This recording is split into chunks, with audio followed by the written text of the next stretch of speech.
Hi guys, welcome to You Don't Hate This Movie, and today's movie that you don't hate.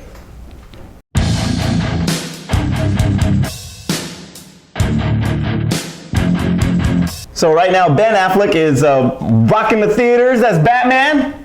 Yes, but back in the day. But back in the day, He was Daredevil. he was Daredevil. Actually, you know what? To be honest with you, because of Daredevil, that's why he got all of the backlash that he did when they decided to make him Batman. Right. So we are going to examine this movie, and we're going to break it up in 5 parts.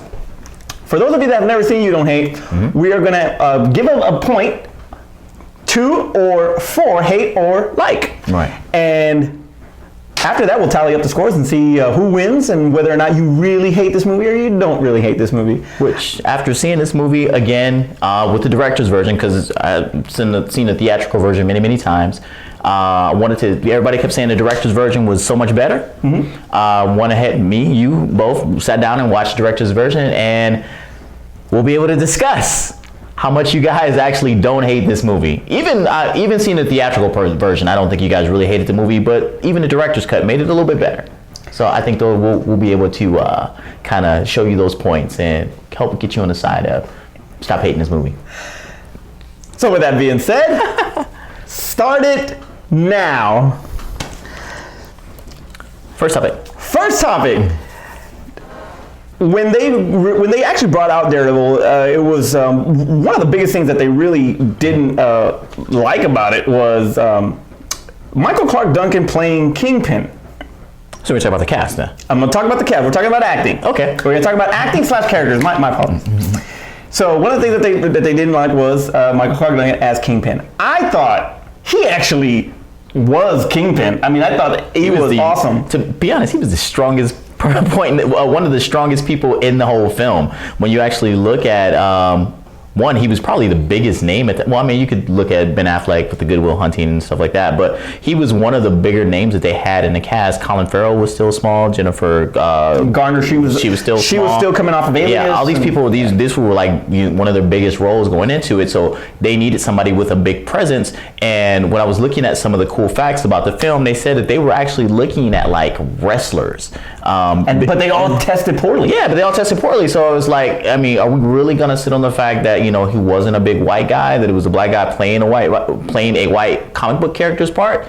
No, he still did a great job. He made you feel like he had the physical presence, he had the acting chops. I mean, Michael Clark Duncan is a okay, Academy Award winner, didn't he, for Green Mile, right? He was actually nominated for Green Mile. No, I'm sorry, he was a nominee. Yes.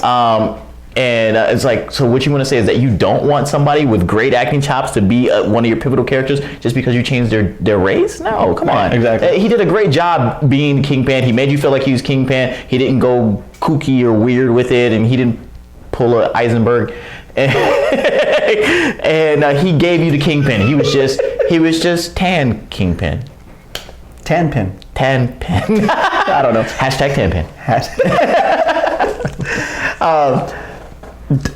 Colin Farrell.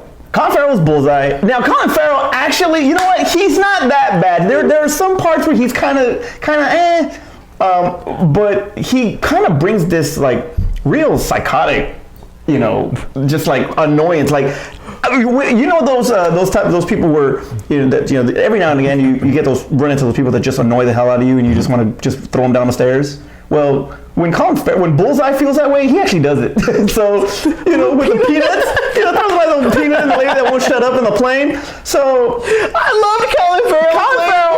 He was funny. The only thing I did not like about him was his freaking bullseye on his head. Yeah, but the bullseye has a little bullseye. I know, and he didn't have the costume that he normally has in the comics. Yeah.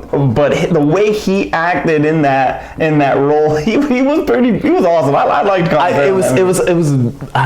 And I had to look at it when I watched the movie again. I had to look at it at the time that this film was made. It was around the time that Blade had just come out, and I think Spider-Man. Spider-Man, X-Men. This was the 4th Marvel movie at the time, so it was still in the era that comic book movies were still meant to be kind of jokey. And he played his character like if it was like wasn't taking itself too serious version.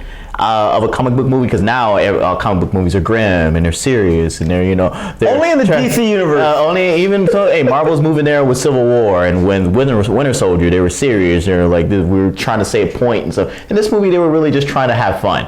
And I love, and as much as you want to talk about like some of the jokey stuff and weird stuff he did, he was hilarious. Every time he was on screen, I laughed and I had a good time with Scene stealer. Scene stealer, but like I said, the airplane scene was good. The bar scene was great when he was throwing the darts, drinking the beer. Yeah, cool. And basically, what we get in from what we've seen in the trailers for Suicide Squad with Captain Boomerang, Colin Farrell had already done that as Bullseye. True.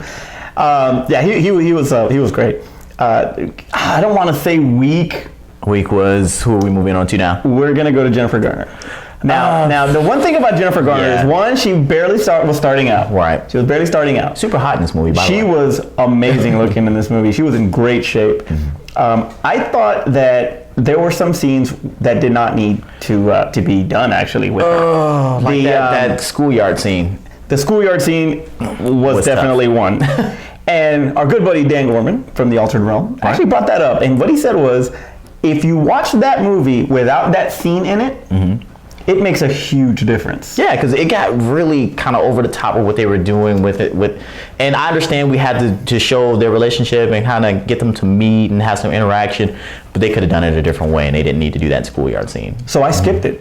So you skipped it altogether? I skipped it all. Well, I mean, I saw it, and then I went back and I skipped it. And yeah, he was right. It does actually make a difference. And try that. She, like I said before, she looks great. She looked amazing. I really did not care for the green contacts, to be honest with you. Well, she's supposed to be Greek. I don't care. Hey, it was Jessica Alba all over again. Yes, it was. Did she do it first? No, she did it first. Yeah, Jennifer Garner did it first. So that's where Jessica Alba got it from. Be super hot and wear contacts. Yeah. And it worked for Jessica Alba. I don't care how fake blue her eyes. Oh my god! And for Jennifer Garner, I don't care how fake green her eyes were. Her martial arts. I mean, she did really well. Now she did have a kind of a spin. No, she had kind of like a spin-off on Elektra character because that was part of her because deal. her character was pretty popular. Yeah. And so it didn't do what Daredevil did, and I don't even think Daredevil did that much either. But no, I looked at the numbers. It was not very good on that in the box office. But Jennifer Garner held her own as far as martial arts and all that good stuff. So kudos to her on that. You're talking about as far as the way he did the martial arts. You could tell in certain scenes where Ben Affleck they actually had him in the suit doing the action scenes, and where they actually had a stunt double in, because it went from basic moves to Ninja Master in a heartbeat. But when let's just talk about that schoolyard scene. Okay. That is Jennifer Garner. Yeah, that's Jennifer Garner. And that's what I'm talking about. Her martial arts. Okay. Her training, you can see that she did it all. I got her mad props on that. Yeah, that's good. It's always great when they actually get out there and train and do something so that way they can bring a little bit more realism to it. But what does that say about her acting in it? Well, it kind of helped. It kind of helped a little bit, because she JCVD'd it. Just fight. We don't need to hear you talk. Great lips, though. I got to give her that. Okay. Amazing lips. She's so basically, very our points for Jennifer Garner is that she looks hot. Yeah, that's basically it. Moving on to Daredevil himself. Ben Affleck, Batfleck. This is kind of funny. It's kind of interesting. I was thinking about this. And it's kind of like a reverse Ryan Reynolds. He started out in Marvel, Blue Dog, and then found success in DC. Ryan Reynolds, Blue Dog in DC, and he picked it up in Marvel playing Deadpool. So that's pretty interesting. It always seems to be, it's always your second character that you play, because then you already realize when you were young, you were like, okay, this is where I screw up on, I'm not going to do that again. And he actually said that he was never going to do a He said he was never going to, which is really funny, because that's the reason why I didn't get a sequel. Elektra got a spinoff, but Daredevil never got one, because he said he wasn't going to do it. He was not going to do it. And people were pissed off at him about it. Yeah, because even though this money this thing blew in the theaters, they were still going to give him a sequel. Just speaks so much about Ben Affleck and how they felt about the property. Marvel was still going to go ahead and push forward with the sequel with this. And when he said no, they decided to go into a gritty version, which is why we got the Netflix series. Yeah, and because of that Netflix series, because they were going back and forth on whether or not they were going to release Daredevil again and theatrically, they did the smart thing and went towards the Netflix audience, and with the success of The Flash and Supergirl and all those, it's found its audience. Right. And we're on season 2, and from what I understand, because I still haven't seen season 1, is that it's very good. So that character's found life. In this particular movie, though, you're dealing with a Ben Affleck that just came off of Good Will Hunting, like you said. I think so. He did Chasing Amy, stuff like that. So he was not. I don't really consider him a serious filmmaker. His Oscar is for writing when it comes to Good Will Hunting, but he was not at his. He wasn't around. I don't think enough strong people to what he did in Batman. So that's why I think that because he was around all those people, he makes a better Batman than he did a Daredevil. But he looked great. I got to give him credit. The costume looked great. It was actually a better costume than what they actually have in the Netflix series. This was much better. Much as crap as this movie gets, this was probably the best Daredevil costume. And they're on their second costume in Netflix, and they still haven't surpassed the costume that they have in this particular film. One of the good things that I do like about Ben Affleck that actually kind of trumps the Netflix series is that in the Netflix series, Charlie Cox, when he does Matt Murdock, he almost forgets to be blind, because he'll like stare at people and his eyes will follow them, and dude, you're blind. Don't do this. Don't do this. You're not selling me this. You're taking me out of the moment. But Ben Affleck totally did the Richard Pryor. I'm gonna look past you. It was the context too. The context helped him not see. Yeah, seriously, it really did. Charlie Cox, get some context. Get some context. Take cue from Ben Affleck. Yeah. But he told you gonna be in blind, and they kept because we're gonna go in plot. Well, I guess I'll mix it in with story here before we actually get into plot. But they kept the beats from the comic book with his character. I mean, like everything that Netflix has done, they did it here in this film. They didn't miss anything, and I think going through it, he did a good job. The only thing that I have a problem with Ben Affleck being Daredevil in this is that you could see that he wasn't as polished as he is now as an actor. Exactly. And I'm sure at the time it showed, but it doesn't show as much as it shows now. The polish that he has now as an actor that he didn't have back then. And when it's a superhero movie that most people aren't giving too much credit to begin with, if it's not going to come out and be super polished, then that's when it just gets dumped on, and that's why his portrayal of Daredevil actually just got panned. Yeah. The supporting cast too, as far as the character actors. I cannot remember his name. Joey Pantoliano. That's it. I loved him in it. David Keith, who y'all might remember from An Officer and a Gentleman. Right. I liked him as his dad. And I'm gonna actually give credit where credit is due. Favreau? The kid, Favreau too. I love Favreau. I love Favreau and everything. I don't care what he does. As long as I see Favreau, as long as I got Mikey. Favreau was a better Foggy than the Netflix Foggy, because people say the Netflix Foggy is annoying, and they're kind of right. But Favreau's was fun. Well, he's Iron Man's sidekick too, so. Anyway, but the kid that played Matt Murdock as a youngin, I really liked that kid. I thought that he did a great job in that. I don't know if he's ever done anything after that, but he was really good in it. I thought he made me believe. Right. So, acting. Okay, so this is who gets the point? We get Michael Clark Duncan. We get a strong supporting cast. I love Colin Farrell. And then it's funny that. And then the downside is the two leads. Kind of weak. And you know what? And it's funny because when we did Superman Returns, it was the two leads that gave the point to right, because they were I guess we got to give it to Haight, so man, because they carried the majority of the film. Yeah, I'm gonna have to give it to Haight. So starting off on the wrong foot, which we hadn't started off on the wrong foot in a while, actually, right? Yeah. All right. So the next one is the plot. Okay.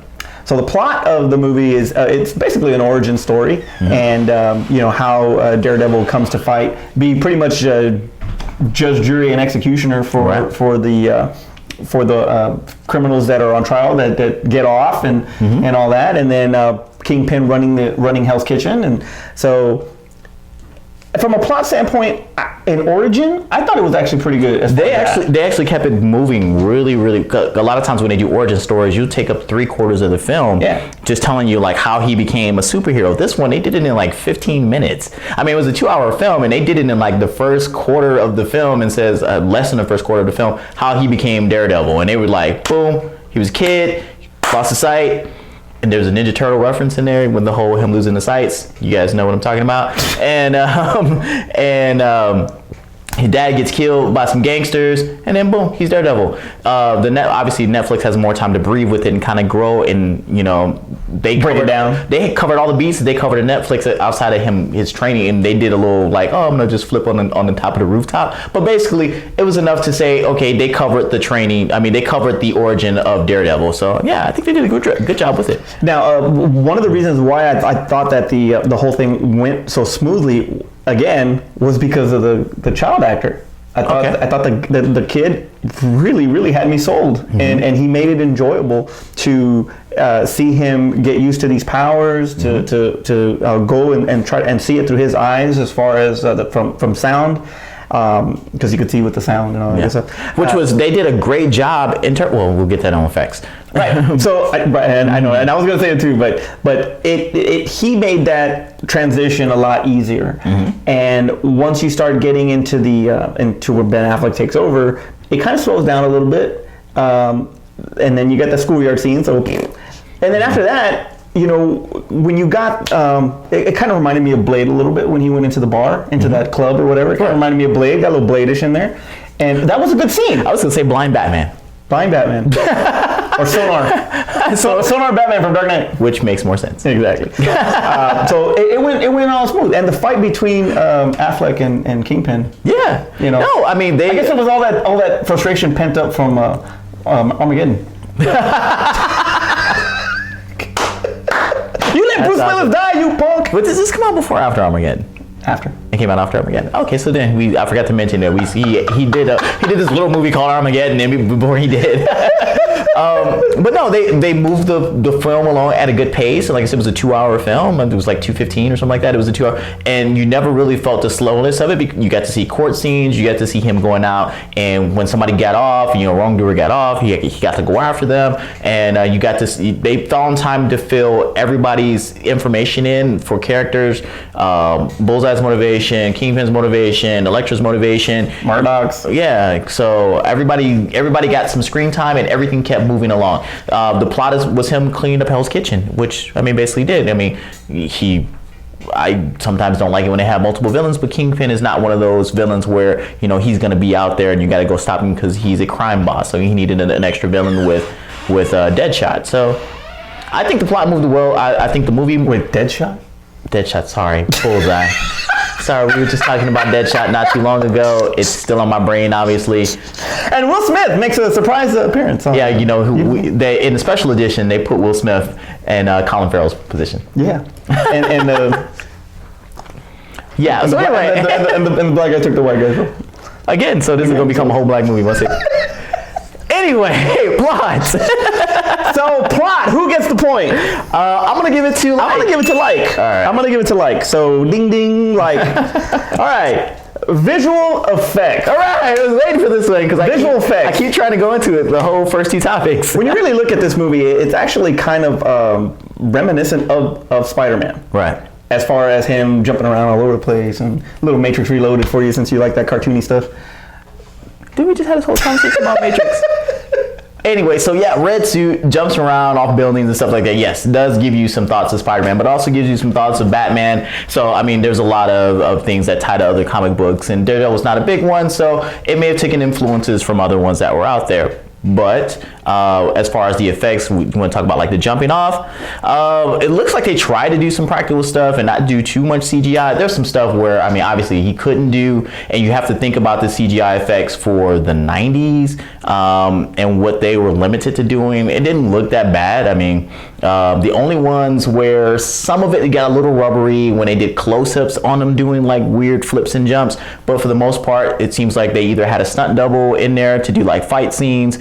The sonar was great. That's one of the things that I liked about it was the sonar effects. They do it better than Netflix because Netflix doesn't even really address how to freak he sees. They did it in the first season for like an episode, and then they just kind of got away with it. Like, okay, he just figures things out. At least now they told you a reason how he does it and what it looks like to him. And I thought that was a good special effect that they did and made you believe, okay, that's how he can see. When he taps something, when he taps his cane, right. when somebody does something in the background, a heel hits the ground, an alarm goes off, a bell or something like that, he sees from the vibrations from the sound wave. So I thought that was a great way that they did that. Yeah. And like you said before about as far as when he was jumping from the buildings and all that, it was amazing. Costumes were great too. I love the costume design was great. I mean, they gave you Elektra's costume. Like I said, we got the best Daredevil costume even over what we get now in 2016. It's still the number one costume was back from this movie. And I mean, Kingpin wore a suit, so. He wore a suit. Perfect. Best point goes to visual effects. Which one? Go to like. Limitations that they had were based on the era that the movie came out. So that is 2-1. 2-1. So far. 2-1. We're looking good. We're looking good so far, but we've had this happen before. Where we've looked really good at first, and then we went downhill. What was the one that I forget it. All right, so action sequences. Action sequences were really good. The fight scenes, the fight choreography, all of those were really good. If you really look at Batman in BVS right now, you see a little bit of what he was doing in Daredevil. A little bit, especially in the at the saving scene at the saving scene at the end of BVS. Yeah. You know, you kind of see what he learned from Daredevil. He probably threw some stuff in there because some of the fight choreography. I'm gonna give him my Daredevil movie. Yeah, yeah, but I got this Batman cowl. So I thought that, well, if you really think about it, it does cover. And then he has the two horns like that. So yeah, maybe. Right? So let's go and start an internet theory about how he's really Daredevil. He's really Daredevil. Bat Devil. All right. So I think that stupid. So I think that a lot of the fight choreography helped him play Batman, but in this movie, being his first time in this kind of an action, because you're doing Armageddon, he ain't fighting nobody. No. You're not really doing first action movie, really. Yeah, it is. It's where he's doing a lot of the stunts and all that. Yeah, I don't think he's doing that in Chasing Amy. No. So I mean, special cut. Finger cuffs. All right. So the chase scene against Bullseye and I mean, like you said, most of it's a martial arts film. So I mean, the choreography was good. Yeah, and his fight scene with Michael Clark. There wasn't a lot of scene, like you said. I mean, it's a smaller film, so it's not one of those big blockbusters where there's explosions here and a bunch of things like big set pieces. I mean, everything's pretty small spaced, inside buildings, inside alleyways, and it's basically a martial arts film. And they did great choreography. Like I said, they brought in stunt people to do it. So all the stuff that he really couldn't do as a 6'4" tall person, they brought somebody else in who could really do it. So, and it didn't take you out of the movie because he wore a mask and you didn't really know at the point, unless you really sat there and focused. It was like, ooh, that he was kind of moving, and then he got super awesome in a second. But I think that was pretty good for the action scenes for what it was. And it's a little bit more. It's more than just Ben Affleck. It's also Jennifer Garner too. Yeah. She, like I said before, her martial art and her fight choreography was really good. Colin Farrell's action sequences were really good, and maybe the boxing sequences in the beginning with the with the dad, maybe, I don't know. But overall, I thought the action sequence was really great. So point to like. What's our last one? Our last one is music. Music. This soundtrack has Fuel, Saliva, Nickelback, Drowning Pool, Chevelle, and my favorite scene in the whole movie. So was the soundtrack called I Love the 90s? I don't know, but because it was on VH1 too. I love the 90s. Right. It was what was that that Rock Jam 90s? Yeah. Rock and Jock, whatever. My favorite scene for it was and I've said this before, was the training sequence on Evanescence, Bring to Life or Bring Back to Life, whatever that song is. Bring Me to Life? Is that what it says? To me, I mean, the music was good, but I have known none of these songs. You do know Evanescence! I am way too black for this. I am way too black for these songs. This is from a guy that does not have Richard Pryor in his top 5 and the best stand-up comedians of all time. Anyway, that's on another show. So, but did I like the music? Yes. The music was awesome. It built up the pace. It built up I can't even get the word I don't want to say. It built up the pace. It built up how you felt in the scene. So yeah, I definitely I'm sorry, I don't know the names of these songs. I apologize for not knowing the names of these songs. But yes, were they good? Yes. Great soundtrack. It was actually one of the best things about this movie, especially when the selections of the scenes that they put these songs on. It followed the movie great. It was amazing. So the soundtrack and the music, absolutely 100% like. Yeah, definitely. So What we got? the tally rings up 4-1. Which is surprising for this particular film because I didn't think it was going to be this much of a landslide on it. I thought it would be like we get like 3-2, or maybe I actually thought we might even lose this one. But when we actually sit down and break it down on each particular point, there's a lot to like in this film, and you really don't hate it. I think a lot of it has to do with Ben Affleck himself. I think people they just judge didn't the like movie based on him by himself. Yeah, kind of like how people don't like X-Men Wolverine's or X-Men Origins Wolverine just because of Deadpool. Just because of Deadpool. Yeah, just because of Deadpool at the end. And the cartoon claws. In the cartoon claws. But just because one particular character isn't what you want doesn't make you hate a particular movie. Doesn't make you hate. I was thinking about it. Doesn't make you hate a particular movie. At least not this particular one. I think there was a lot more things that were going on in this film that way outshined the small flaws that Ben Affleck had in his character as Daredevil. I think a lot of it camouflages him, to be honest with you. If you really, really think about it, a lot of the stuff camouflages him a little bit. Oh, okay, so it takes away from keeping you focused on it. So like if they didn't have these other things, you would focus really, really heavily on his flaws and say, okay, well then that would have said and then it was a horrible movie. But because they had all these extra things that you liked, of course. Right. So you really, really don't hate this No, you movie. don't hate this movie. Special thanks to Dan Gorman, who suggested Daredevil. Thank you so much. And thank you for recommending to skipping that scene altogether, because it really did make a difference. I didn't skip the scene, so I had to endure that scene. I'll watch it again without that scene and see how if it makes a difference. But you know. If there's a hold on, if there is a movie that you would like for us to do, please leave your comments on the bottom there. And I've told you once before, I've had people ask me to do Batman vs Superman, dude, and it's really early. Wait, now that we heard about that there was going to be the 3-hour cut be released, we might as well wait till that comes out now. Okay, so we'll wait for the rated R version to come out before we do BVS. But definitely suggest some other movies because, like I said, I'll just keep picking movies that I like that you don't like. But if you guys got someone that you think that you do like, that you think that we can defend, then definitely let us know, because we like you said, Daniel. He let us know about this one that he wanted to hear about, so we're doing this one for him. So like we always say in these films, in these videos, make sure you like, comment, subscribe, comment for letting us know what you liked about it, what you didn't like, and anything that we should be doing better. Subscribe so that way you know about anything else that comes out. And I'm gonna go into turbo speed here. That's all I got. For Aspen in the back, I'm Manny. Terrence. We'll see you next time. Take it easy. You can still you can just do it at the camera though. There you go. All right. Your show, baby. All right. Oh wait. As soon as Aspen gets the hell out the way. You know what? Let's go. Right now. Let's fight with your sack. Throw down. Your ice sack. Your ice wiggles. Austin Urology. You know what they do there? What? They do stuff with the penis. I'll never do And that. He had it on his back. And I have it on my neck. Okay, I'm gonna go.